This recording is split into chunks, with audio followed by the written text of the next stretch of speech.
All right, we're back with an update on making the CRF450 more reliable, and I figured I'd do a quick little update on, I'm getting ready to go on a ride here on the 16th, so a couple things I needed to address.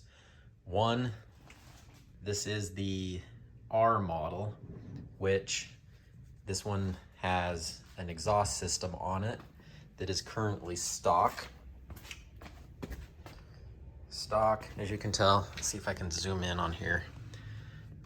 And if you read all these little cautions or whatever on the back of the exhaust pipe, that this is not Forest Service approved. And I found out in Utah, where I'm out of, you have to have a spark arrestor to go up into the forest and on single track trails. And anyway, I figured I better convert this thing over to have a spark arrestor, because apparently they will issue you a pretty hefty fine if they catch you riding your bike without an approved spark arrestor on the forest trails. So anyway, I reached out to try to find an exhaust system for this bike, and it is very difficult to find one for this.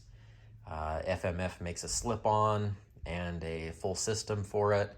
It's pretty expensive, so I reached out to Yoshimura, and they actually have a full system for it, and apparently I got the last one. So anyway, I went ahead and ordered it, and it's going to replace the header pipe on this and basically the rest of the exhaust. So anyway, I got to take this one off. Won't be able to use it just because where I'm riding it, it doesn't have a spark arrestor.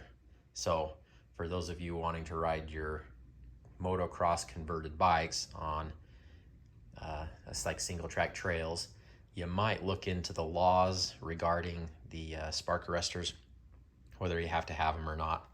So anyway, that's going to be showing up here. Hopefully it shows up before I take this on a ride, or I will have to wait until next summer to ride this thing.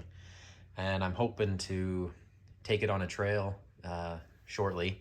That way I can give you guys a updated review on how this thing actually handles off-road now that it's got the custom piston sleeve and momentum clutch basket and the rest of the motor build. So anyway, that's kind of it in a nutshell. So I'm just waiting for a full exhaust system to show up, and I'll put that on, and when I get that, I will do another review before I take this thing out on a ride. So there you go, guys. Best to obey the Forest Service laws so we don't cause any wildfires anywhere. Not to say that these things will throw anything out the exhaust that will start anything on fire anyway, but the law is the law.